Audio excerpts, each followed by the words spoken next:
Hey there, fellow netizens. This is Kevin in the Scandalous Games editor's chair. Before we start today's episode, I have two announcements. First, if you're hungry for more content from me and the Scandalous Games team, I've got some good news for you. A little while ago, I was a guest on 1980s Now, a weekly show that examines the importance of 80s pop culture and its influence today. There I had a fun conversation on Custer's Revenge, which, if you recall, was also a previous episode. Go ahead and check out 1980s Now for more Scandalous Games talk, as well as a bunch of other fun 1980s related topics. My second plug is for video game newbie Phil Thomas, who's also the host of Fat Roll Gaming, a series of fun shorts documenting his journey as a heavy strength build through Elden Ring. You can check him out on YouTube, and I'll include a link in the description. Okay, that does it for the plugs. The other thing is a slight format change for this month. This month we're covering not one, but two broad topics in the history of gaming, and by luck of editing, the two parts divided into roughly equal halves. So for the sake of time, narrative cohesion, and listener sanity, I've decided to split this episode in half. The first half is what you're listening to now, and the second half will drop 2 weeks from now. With that out of the way, let's get to the episode.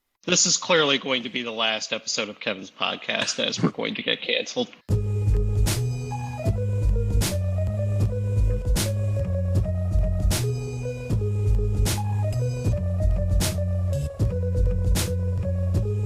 Hello, fellow netizens, and welcome to Scandalous Games, the show where we take a closer look at video game-related controversies. I'm Kevin Impellizeri, and I do the research and share a story of a video game-related controversy to my friends. My name is Phil Thomas, and you could consider me a video game newbie. Hey, I'm Elford Stephens. I have loved video games since I was a little wee one, and now I'm a grown man still playing. I'm Andy Hunter. I'm a video game middle-of-the-road person. And today I am extremely excited for two reasons. The first of which, we are celebrating 1 year of doing this show. Thank you for taking this journey with me. I would not be able to do this without you all. Kevin, if you don't mind me saying, I've learned so much more about not only video games, but history and our society over the past 50 years than I ever thought I would during this podcast. It has been so much more interesting and educational. So thanks for that. Yeah, thanks, man. Yeah, the stuff you pull up, really amazing and incredible. With that, I'm really excited to tackle this topic for our 1 year anniversary. I've been alluding to this for a long while. We are finally going to examine how video games got age ratings in the United States. So in honor of 12 months of deep dives into moral panics, shady companies, wacky figures, and Mr. Jack Thompson, we're going to finally answer the question of how did video games get age ratings in the United States? Now, the short answer is that in 1993, there was a moral panic over violent video games that culminated in a congressional hearing held on December the 9th, 1993, where federal lawmakers denounced the games industry and demanded they set up a system to rate their games lest the government do it for them. However, the long answer is a lot more complicated. So over the next 3 months, we're going to take a deep dive into the moral panic over video games that led to the establishment of the Entertainment Sophomore Ratings Board. We're going to explore what was going on in the industry, as well as what was happening politically, socially, and culturally in the United States at the time. Because the ESRB was in many respects a culmination of a lot of things that were going on in America in the early 1990s. And many of those forces that gave us the ESRB also have broad sweeping consequences, many of which we're still grappling with to this day. Today, we're going to talk about what people were talking about in terms of technology in the early 1990s, because the 90s were rife with different tech fads, many of which that influenced either video games design or the way people thought about video games, both in the present day and their future potential. With that in mind, I'm going to introduce you to a guy named Jaron Lanier. Jaron Lanier was born Jaron Zeppel in New York City on May the 3rd, 1960. His parents were European emigres who were part of New York's Greenwich Village art scene. His mom was a pianist and dancer from Vienna who had survived the Holocaust, and his father was a teacher, architect, and painter who had escaped the pogroms in the Ukraine. Not long after Jaron was born, the Zeppel family moved to El Paso, Texas, where they changed their last name to Lanier after the 19th century American poet and musician Sidney Lanier. Now, from a young age, Jaron had a thirst for knowledge. He read voraciously, he learned to play several instruments, and he dreamed of becoming a professional musician. He also developed an interest in technology, and once, as a kid, even modded the family TV so it would generate what are called Lissajou waves. It's kind of waves you see on like an oscilloscope. Apparently, he did it for Halloween to make the TV look spooky.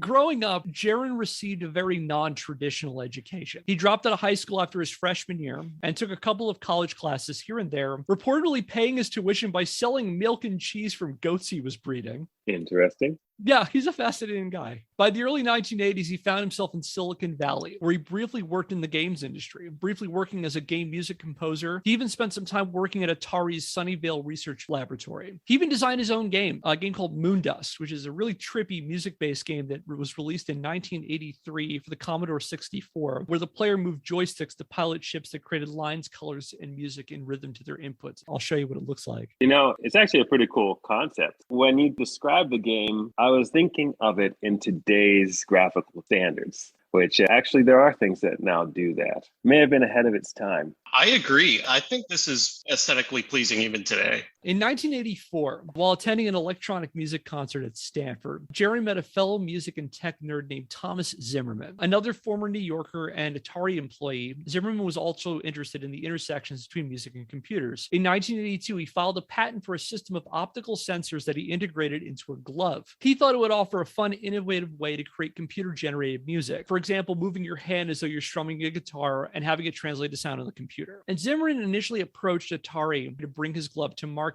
and the company reportedly offered him $10,000. However, a friend convinced him that he could stand to make way more money if he released it on his own, and he ultimately turned down Atari's offer. And this quickly proved to be a good idea, as in 1984, Atari collapsed in epic fashion, a story we may cover in a future episode. Zimmerman found an eager business partner in Lanier. In 1984, Jaron formed his own company called VPL Research, and the pair, along with a small team of engineers, worked to bring Zimmerman's glove to market. It eventually became VPL's first product, which they named the Data Glove. They also developed other novel computer peripherals. For example, there was the Data Suit, which was a full-body spandex suit covered with optical sensors that in theory allowed people to use their entire body as a computer interface. I'm going to show you some images so you can get a sense of what these things are. This is a picture of the Data Glove. Oh, so I was thinking that it was going to be sort of a forerunner to the Nintendo Power Glove, but it instead looks like it's even better than most of the VR controllers that we currently have. You took all of those words right out of my mouth. I was going to say the exact same things.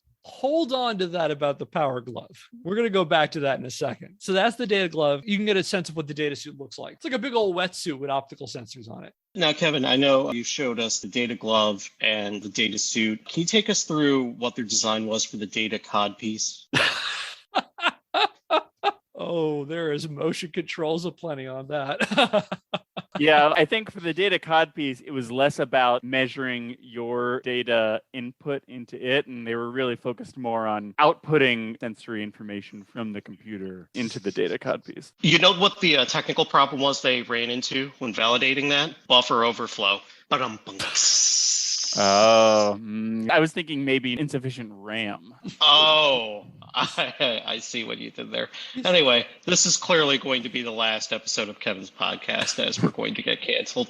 Let's talk about some of their other products. Because, yeah, they also invented the iPhone. Not the iPhone you're thinking of, though. Is it like EYE phone? It is. It is EYE phone. Their iPhone was a headset with a pair of 3.9-inch monitors set in front of the wearer's eyes that created the illusion of viewing a 3D computer space. It had sensors that adapted to the wearer's head movements, and it had speakers that projected surround sound. I will show you an image of that, too. Yeah, that just looks like a super precursor to a virtual reality headset. That is eerily similar to the Oculus Quest 2 and PlayStation VR headsets that are coming out today. On the higher end of their hardware offerings was this thing called the RB2. Short for Reality Built for Two, the RB2 was a set of 2 iPhones and 2 data gloves that were rigged up to a computer system so 2 people could interact with each other in a computer-generated environment. However, were you ask Lanier, VPL's real product wasn't the tech. Instead, it was the greater idea that tech represented, an idea that Lanier named virtual reality.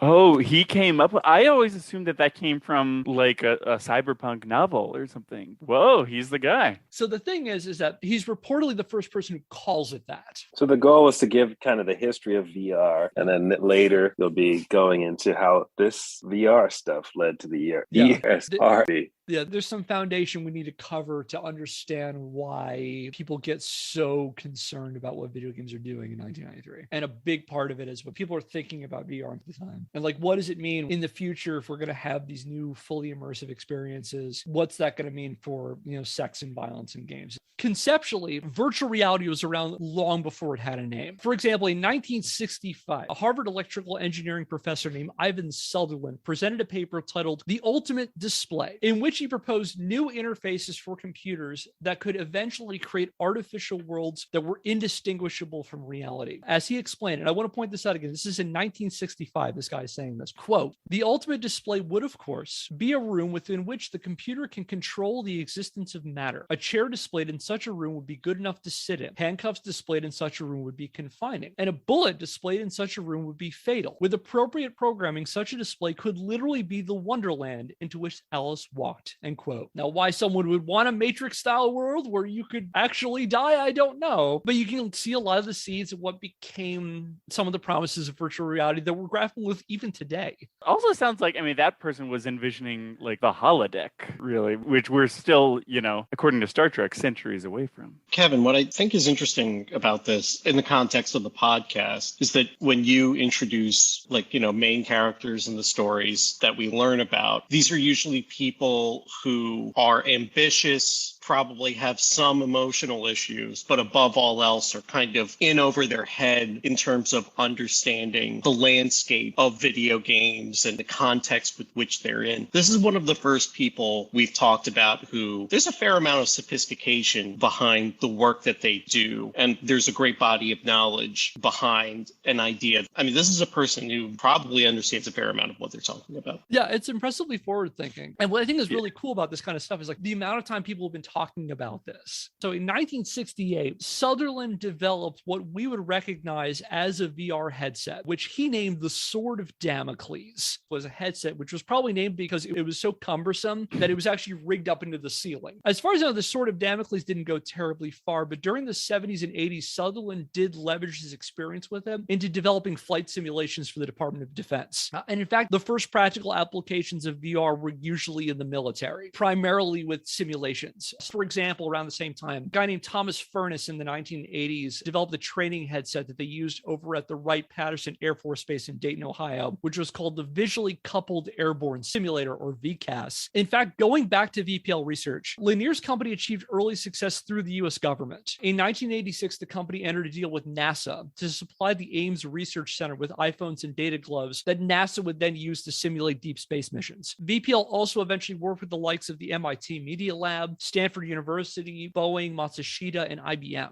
But outside the military and research labs, there was also a growing popular interest in the idea of exploring simulated worlds. You could argue that exploring dream worlds like Alice in Wonderland and Wizard of Oz are some manner of VR exploration. But one of the earliest that involved it in a tech way was a 1967 novel by Philip K. Dick called Ubik. Ubik involves a cryogenics lab where people are plugged into a simulated artificial reality. And as the novel goes on, it becomes unclear whether or not people are in the real world or the artificial world. You've got the 1982 Disney movie Tron, which had a game developer getting sucked into the world of his own game, forcing him to find a way out. In 1984, William Gibson has his novel Neuromancer, in which a hacker infiltrates a secure computer system using sophisticated headsets and gloves that let him explore a virtual environment that Gibson named cyberspace. What I'm thinking about listening to the context you're giving us is, one, there's all of this great future think in cyberpunk specifically about how technology can and will infiltrate and kind of infect our lives. And two, I'm seeing that a lot of the VR technology concept-wise coming out in the 80s is very similar to the type of product lines we see today. So it's not like all technology has innovated in the past 30 years. Some of it actually just stopped and didn't innovate very far because there was no market for it. But the thing I'm wondering about the most is that if there are all of these concepts that never really infiltrated our lives, how could any of this lead to the ESRB? I think you're going to be surprised. The way that so much of VR, and especially the popularization of VR in the 80s and 90s, influenced game designers and then got people thinking about what could games be doing if they actually figured this part out. By the late 1980s, VPL and other tech firms started trying to pitch virtual reality to the masses. The Data Glove appeared on the cover of the October 1987 edition of Scientific American, and beginning in 1989, VPL started demonstrating the RB2 at tech conventions. Other companies also jumped on the growing VR bandwagon, including a company called Autodesk, which reportedly tried to trademark the word cyberspace, and this UK-based company whose name is infuriatingly hard to Google because their name is the letter W. And during this time, there was a groundswell of coverage in the popular tech press forums, with reporters excitedly proclaiming that we were finally on the cusp of a VR-dominated future, with writers really stretching those creative muscles, describing the kinds of things we could do in a future where virtual reality bridged the gap between super boring real life and super cool computer-generated fantasy worlds. So in an article in the September 18th, 1991 edition of USA Today opened thusly, quote, imagine putting on a helmet and gloves wired to a computer that lets you experience a walk on Mars, or revisiting a childhood experience without leaving your living room, or cooking in a dream kitchen that hasn't been built. Just when you thought ordinary reality was hard enough to comprehend, with its rebellious republics and best-selling suicide books, computer researchers are perfecting a new kind, virtual reality. A lot of articles are going to have the same kind of tone. You're going to see a lot of articles where imagine some really high-flung concept. And guess what? We're almost there. And here's how. To hear reporters and VR salespeople, the tech had seemingly limitless applications. NASA could remotely pilot ships across the solar system. Surgeons of the future could perform medical procedures from inside a person's body, a la Rex Ronan, experimental surgeon. For more on that, check out our episode on the Health Hero series. Architects and interior designers could walk clients through simulated layouts and floor plans before laying down a single brick or buying a single credenza. VR-based assistive technology could create new experiences for disabled people through fiber optic prosthetics or freeing their minds to explore computer-generated worlds. In education, virtual reality promised to make the immersive learning of the magic school bus a reality, with students an iPhone and data glove away from running with dinosaurs or exploring far from galaxies or swimming through the deepest depths of the ocean. To borrow a line from sci-fi author Arthur C. Clarke, for many of its advocates, virtual reality represented that threshold where advanced technology became indistinguishable from magic.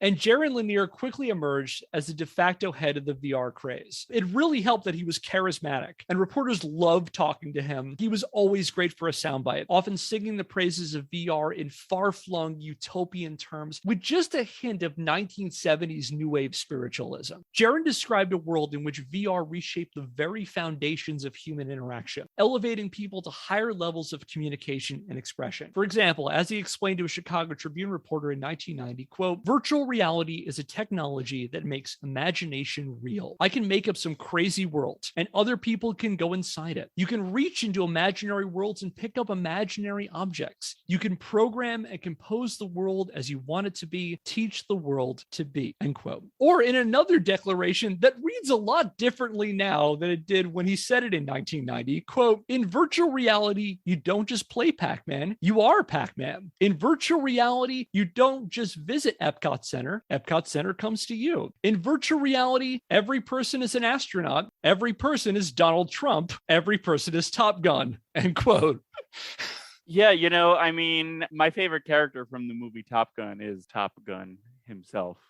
When you said, here's a thing that will resonate a lot differently now, like I know you were talking about Donald Trump, but I actually assumed he was going to say something like, in a world where we can all plug into virtual reality, pandemics can't transmit if everybody is only getting together virtually. And, you know, how different would the past 2 years have been if we weren't just stuck in a Zoom meeting, but rather, you know, we all had one of those like virtual reality treadmill suit rooms, and we felt like, oh, well, I still feel like I'm sitting in a room talking to people. It's funny you mention that, because one of the other things that some people said is that virtual reality is going to reshape the workplace, because here's a novel idea. You could do your job remotely from any part of the world.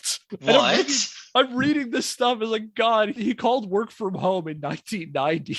So again, Lanier has these sort of far-flung utopian descriptions, and members of the press took to calling him a guru of virtual reality. And what really helped is he really did look the part. He's a big, broad guy with a scraggly beard and long, blonde, white guy dreadlocks. And few reporters could resist the urge to comment on his physical appearance as a kind of spiritualist tech hippie. It reminds me a lot of the lead singer of the Counting Crows. He does. He does. Oh, yeah. He does look that. As a Los Angeles Times reporter described in a July the 21st, 1991 article, quote, Lanier has probably projected more people into virtual worlds than anyone else. That, combined with his undying enthusiasm about the technology, his penchant for poetic definitions, and blonde dreadlocks, have gained immediate renown as the prophet of virtual reality, end quote. With visions of headsets, fiber optic gloves, and skin-tight spandex suits dancing in people's heads, a bunch of would-be tech entrepreneurs tried to make virtual reality into actual money. And a place you saw a lot of VR tech in the early 1990s was the entertainment industry. Theme parks started rolling out more experiential attractions that blended audio, video, and haptic feedback. So, like, for example, on May the 2nd, 1991, Back to the Future the Ride opened at Universal Studios, Florida. Show of hands, has anyone been on Back to the Future the Ride when it ran? Yeah. Yeah, I never did. So you're basically watching a movie, but then you get this sensory input as, like I'm sure it's surround sound and it shakes so that you feel like you are flying around. I know Disney World also had, I think, 1 or 2 rides, if you want to call them that, along similar ideas. Like there was a Honey, I Shrunk the Kids one where I remember they would blast air by your feet because like, oh no, we accidentally released mice into the theater. And so they would blast everybody's feet with air and you would feel like something's running by your feet. You also saw VR-based equipment appearing at arcades. There were also dedicated VR arcades and bars that cropped up around this time. One of the most notable was the BattleTech Center, which was a 4,000 square foot VR arcade that opened in Chicago in September of 1990. Hollywood also churned out a bunch of VR-related content during this time. You saw movies where virtual reality and cyberspace were key elements of the plot, such as Arcade from 1993, Brain Scan from 1994, Virtuosity, Strange Days, and Johnny Mnemonic, all in 1995. Others offered cameos of VR tech, like Toys from 1992, Demolition Man from 1993, or Disclosure from 1994. So it kind of appeared in a lot of things. But perhaps the movie most people turn to when they're thinking about virtual reality in the early 1990s is The Lawnmower Man from 1992. Everybody see The Lawnmower Man? Haven't seen it, but I have definitely heard of it. Both how it is totally different from the Stephen King short story on which it is nominally based, but also just how it is very much of the early 90s VR jack into the net kind of oeuvre.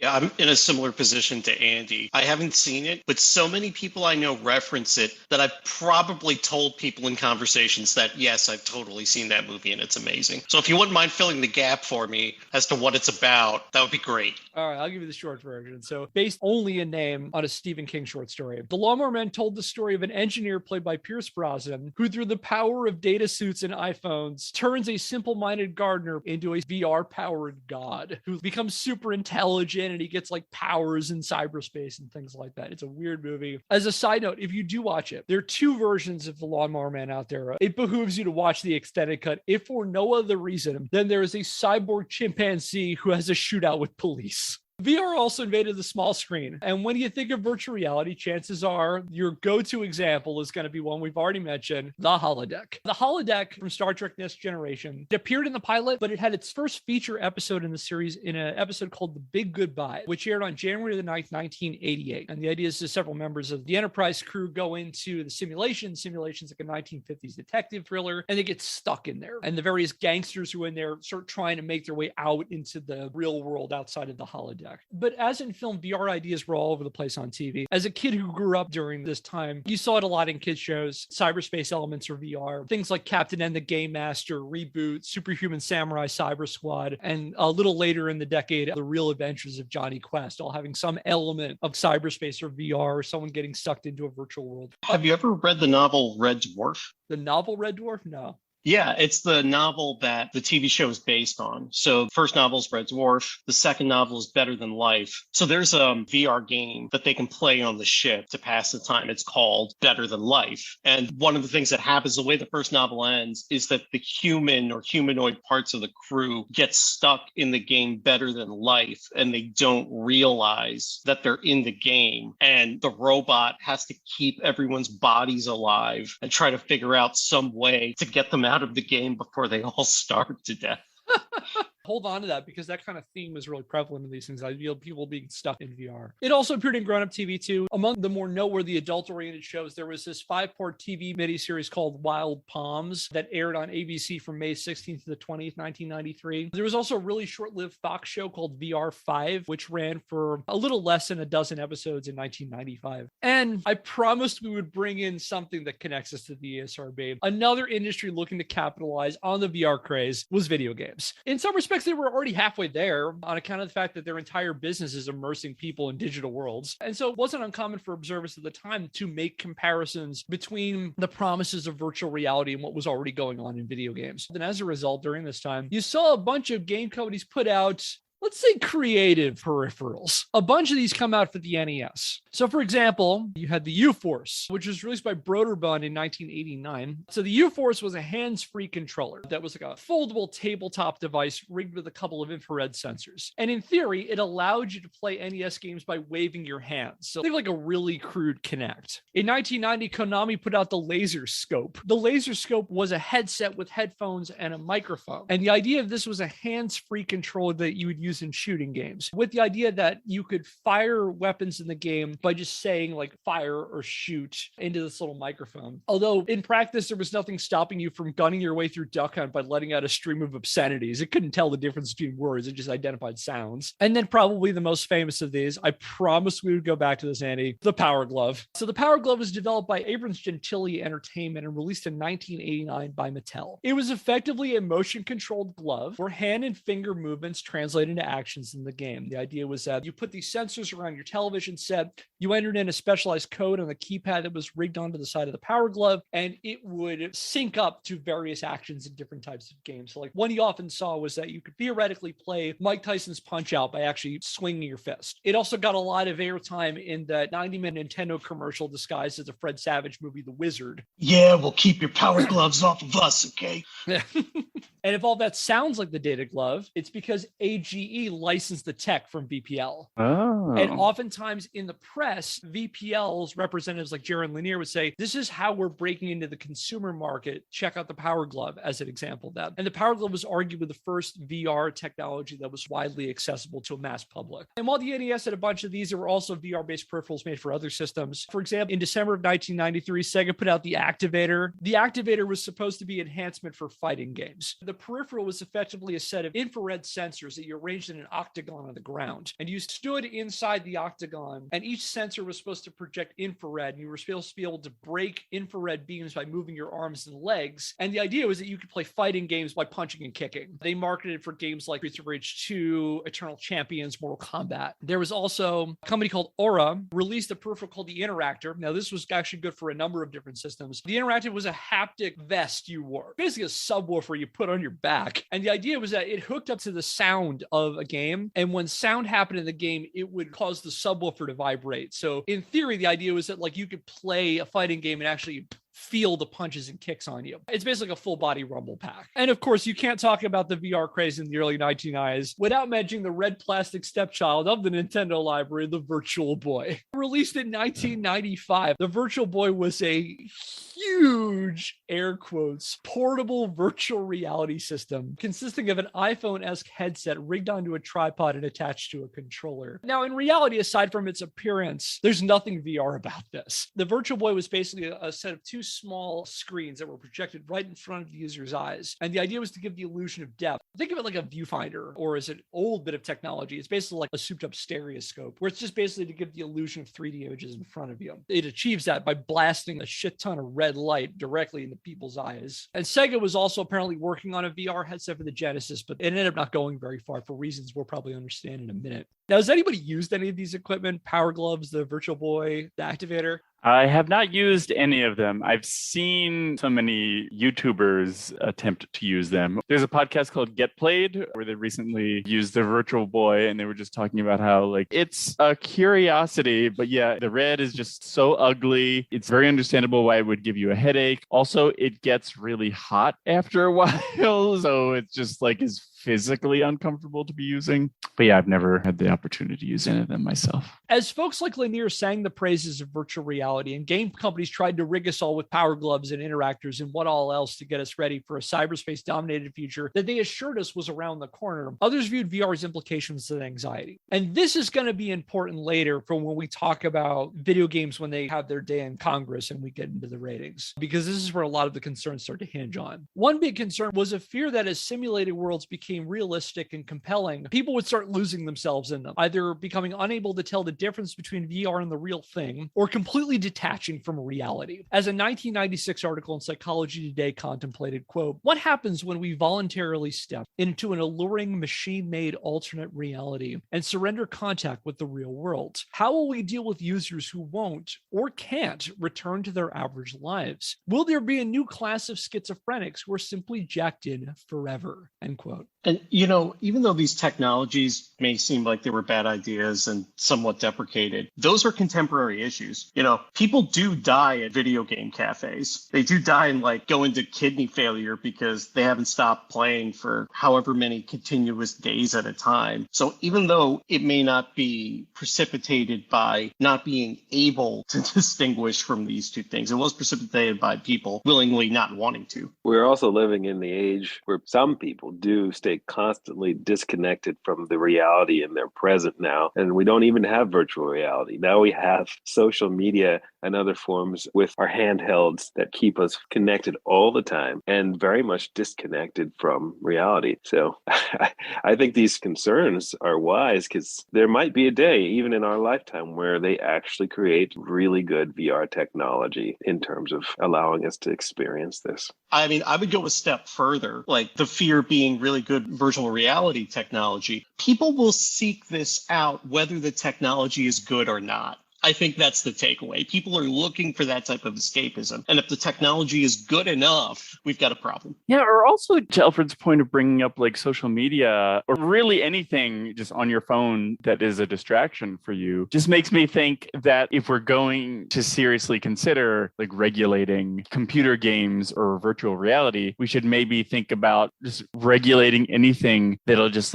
give you hits of serotonin in your brain or something, because ultimately it boils down to that, whether you're seeing something, on a headset or just seeing something because I clicked the thing enough times and now my cookie level has increased or something, Andy, you bring up a really good point because you can combine virtual reality with our current scheme of programming that intentionally creates dopamine surges. You are going to create a situation that people, even if they don't want to, some people may become unable to detach themselves without help.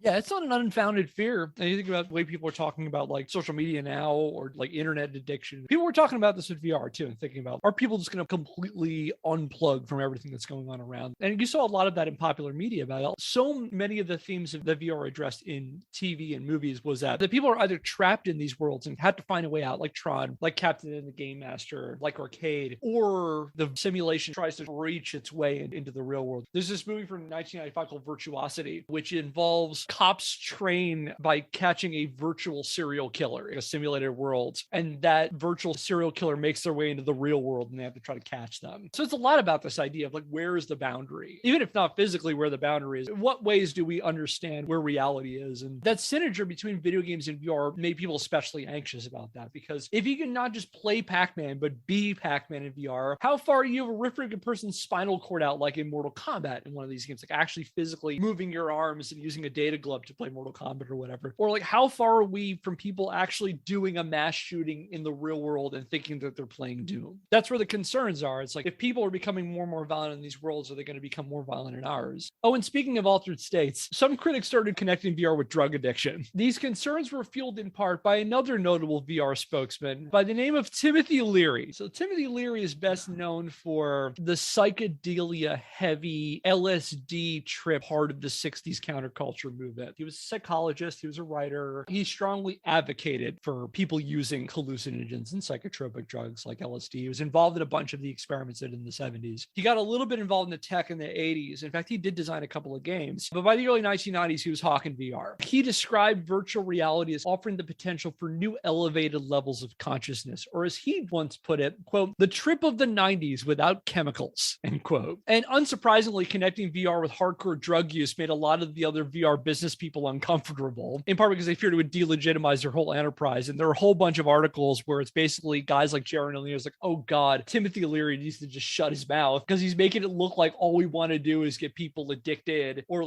have people do these hallucinations and things like that. And to be fair, it probably didn't paint virtual reality in the best possible light. When Leary was making statements to the press, like the one he gave a writer to The Guardian in 1990, which I'm going to read you verbatim, quote, in 5 years' time, say someone says to you, the boy fell out of the tree, right? And you don't speak English, you speak Japanese or something, okay? So you punch up a couple of buttons on this thing and you've got on your wrist. And there on your eye screen you see this beautiful coconut tree and a purple landscape. And there's this blonde kid falling into a swimming pool filled with tits, end quote. Sounds like my kind of swimming pool. Whether Leary was on any substances while he said that, I don't know. That's so, I'm just so stuck on the idea of I don't understand the language you're speaking, and thus I will deliberately just like check out of this scenario. Because it's almost like he's trying to say that, look, what a great world we could live in because we can see whatever we want. But he's accidentally saying what a horrible world it would be if everybody could just see what they want and ignore what's around them. Kevin, if I could add one more editorializing bit, I find it fascinating that the conversation went from, hey, here's this technology. If it gets sophisticated enough, here are the effects it could have on society. And it blows my mind that despite the fact that this technology never got that sophisticated, we actually did experience some of those negative ramifications as a society. People do disconnect from reality for large swaths of time through video games. Limiting the amount of time you want to spend playing video games is something people have to rein themselves in from doing. And it's not like you can administer drugs via digital products yet, but people, like Andy said, do get a dopamine hit for the way they interact with a lot of these products, like notifications on smartphones, etc. So it's just weird that the technology never got that good, but yet we're still kind of there in a bunch of different ways. Yeah, I think a lot of the implications are still there. It kind of shifted from VR and it became the internet, it became social media. And like that same fear is there, it's just being projected onto a different media. And yes, speaking of dopamine hits and speaking of elevated senses, of course, people were thinking about talking about how they could fuck in VR. As the tech and equipment get better and more responsive, the question then comes, how far are we from people just, to be crass, jacking in so they could jack off? People even gave a name for virtual reality-based sex, and it is one of the most amazing terms I've ever come across in my research, teledildonics. That's a good one. It's incredible.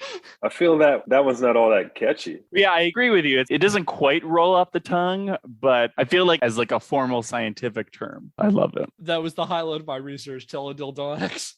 So yeah, the prospect of virtual sex with avatars of anyone, living or dead, human or otherwise, led some to fear what kinds of depraved things people might do with VR. Could this create new levels of sexual exploitation? For example, having VR sex with characters that say look like children. It rose this concern about what is that going to mean when people can kind of create these environments. So for example, William Leith of the UK-based Independent speculated in a 1991 article what sex, especially non-consensual sex, would look like in a possible VR dystopia. He said, quote, just wait until the entertainment and vice industries get a hold of it. You won't just be putting on your fiber optic gloves, you'll be putting on your fiber optic underpants. Teledildonics, new as it is, has already caused a few ripples. You will certainly in the near future be able to have simulated sex with a graphically enhanced partner of your choice. Playboy pinups, TV weathermen, dead film stars. And as some women have suggested, virtual sex need not be consenting. They visualize disturbingly real rape fantasies in which male protagonists stalk virtual women down virtual dark alleys. You can see the heated debates, the censorship struggles, the legal problems. Who can say whether this would make real rape less common or more? End quote. What is this going to mean for sexuality, and what is it going to mean for consent, and what is it going to mean for exploitation?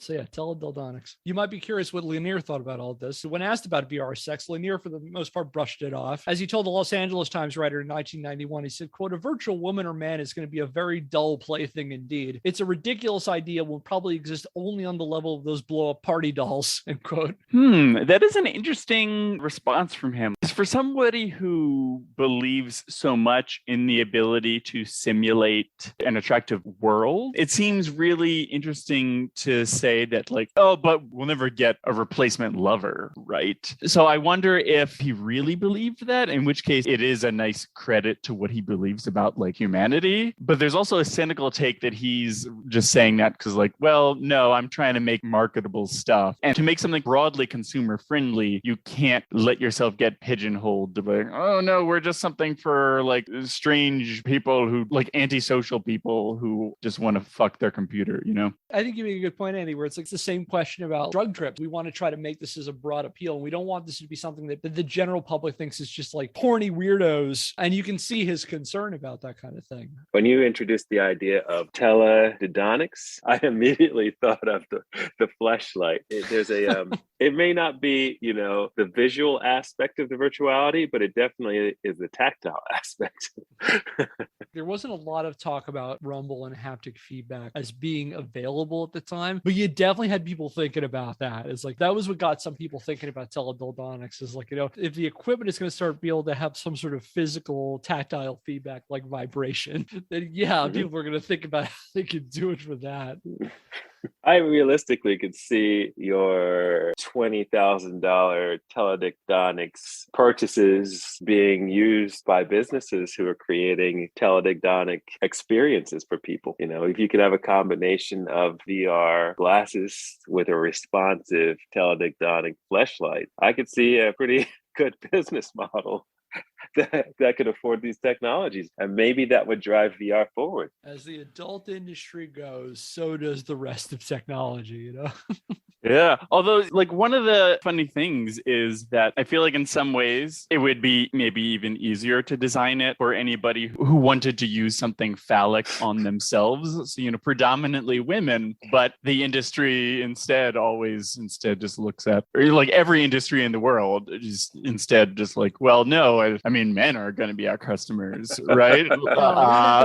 That's such a good point. That's such a really good point. But despite the excitement and the anxiety, we never quite got the VR utopia promised by Jared Lanier or the Holodeck. And that's because there were some fundamental problems that limited the popular impact of VR. And the biggest one overwhelmingly had to be cost. Anybody want to guess how much equipment like the Data Glove or the iPhone or the Data Suit cost? Like how much it would be to purchase one of these things? Maybe like 600. I'm guessing like 3,000 in 90s money. Okay, so let's try to break this down. If these were mass market products, they would be cheaper per unit, right? But when they came out, there were probably only maybe less than 500 units. And some of you own the Power Glove and may have owned some of these products. So I think I'm somewhere in between Elford and Andy. I would say somewhere around $1,500. To that, I would say higher. Look, the Data Glove and the iPhone reportedly each cost about $8,000. Oh my God. I've heard $8,800 for the Data Glove and $9,400 for the iPhone. $9,000 in 1990 is about $20,000 now. Whoa. The Data Suit ran for $92,000. That's about, again, assuming 1990 is $207,000 right now. The RB2 rig, which is 2 iPhones, 2 Data Gloves, and the hardware and software to run it, I've heard different accounts anywhere between $200,000 and $300,000. So super expensive. I will say Autodesk, one of VPL's competitors, to their credit, they promised they had an affordable VR rig, which ran for $50,000. And on the consumer end, these were also pretty expensive. Like a Power Glove is cheaper than a Data Glove, but it's still not cheap for your average consumer. You had to shell out $75 for a Power Glove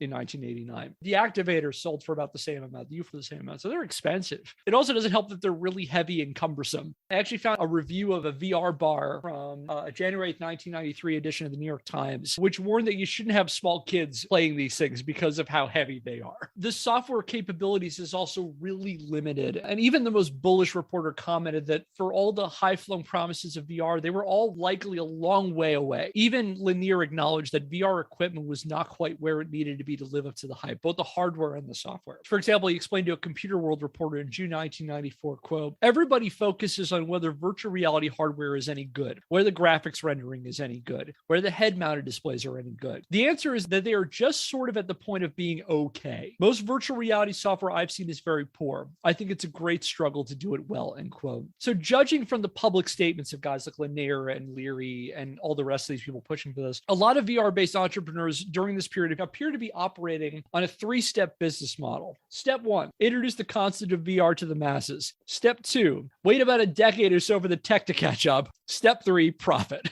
Oh, and did I mention the motion sickness? Because VR headsets also made more than a few people sick. Reportedly, the iPhone ran on about a quarter-second delay between your head movements and the screen. I could imagine that I would be puking my guts out in an iPhone. Although, what better way to simulate a drug trip, right? Than just like, whoa, the world is slow down. And this is still something that VR grapples with today, like VR motion sickness 30 years later, and we still haven't quite figured this out. So people are seeing a lot of the limitations of this equipment. And if you own one of the video game peripherals I mentioned a few minutes ago, chances are you also had firsthand knowledge of the limitations of VR. Being extremely charitable, the majority of them had very limited usefulness and oftentimes ended up just becoming expensive novelties. They often describe themselves as like the future of gaming, but in reality, they only often worked for a really limited selection. Like the Konami laser scope is only going to work for shooting games. If you're trying to rig up your power glove, like it's not really good in games that require really precise movement and actions. You might use it to play Rad Racer where you only have to move your hand back and forth to drive, but you're probably not going to try to like speed run Mario 3 or something with this thing on. And it's not exactly a ringing endorsement of the equipment when the instructional video that came bundled with the Sega Activator cautioned people, quote, "You might have to cut it some slack," end quote.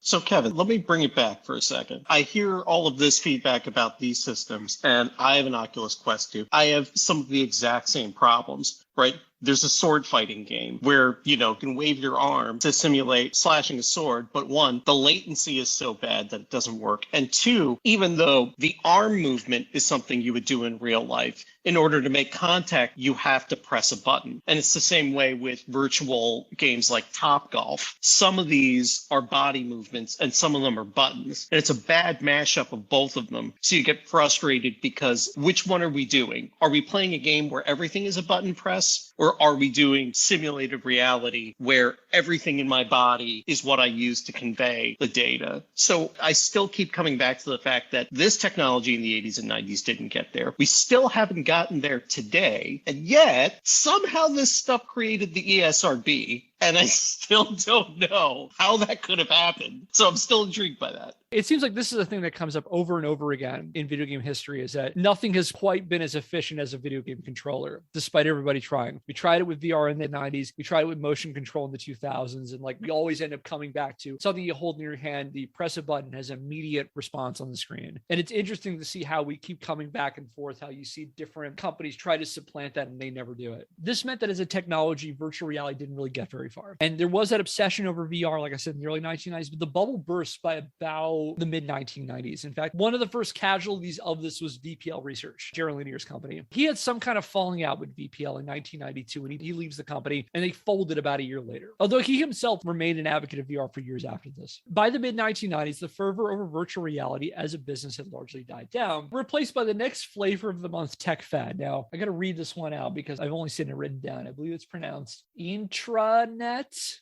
So it was a big deal in the 90s, prompted a lot of excitement and anxiety, but never really panned out the way tech bros hoped or moral crusaders feared. Even though like all of these ideas didn't work out, it's part of the process. It's great that Jared Lanier and other companies were pushing this and trying these ideas. It stinks that they didn't work, but they kind of helped improve video game technologies over time. We ended up with the Wii, which was a great system, which had its integrated motion controls, and even their new system on the Switch, like there's motion control integrated into its controller. And for the things that it does, it works pretty well. It's not fully VR, but it's a part of it. So with that, I'll save final thoughts for the end because that's our first half. Thanks, past me, and thank you all for listening. As I mentioned at the beginning of the episode, the second half of our discussion on early 90s tech fads that influenced the public conversation about video games and their terrifying future potential will drop 2 weeks from now on June 21st. So in the meantime, that'll do it for today's episode of Scandalous Games. If you like what we're doing and want to help the show, subscribe or follow us wherever you get your podcasts and leave us a rating on iTunes. If you want to learn more, check out our website, scandalousgamespodcast.wordpress.com, where I publish the show notes and the sources for every episode. Our theme music is Occam Seek Me by Seek Knowledge via the Free Music Archive, used under a CC BY NCSA 3.0 US license. If you have a question, comment, or idea for a topic for a future episode, email us at scandalousgamespodcast@gmail.com. And until next time, I'm Kevin Impellizeri, and on behalf of Elford Stephens, Annie Hunter, and Phil Thomas, thanks for listening, and we'll see you next Scandal.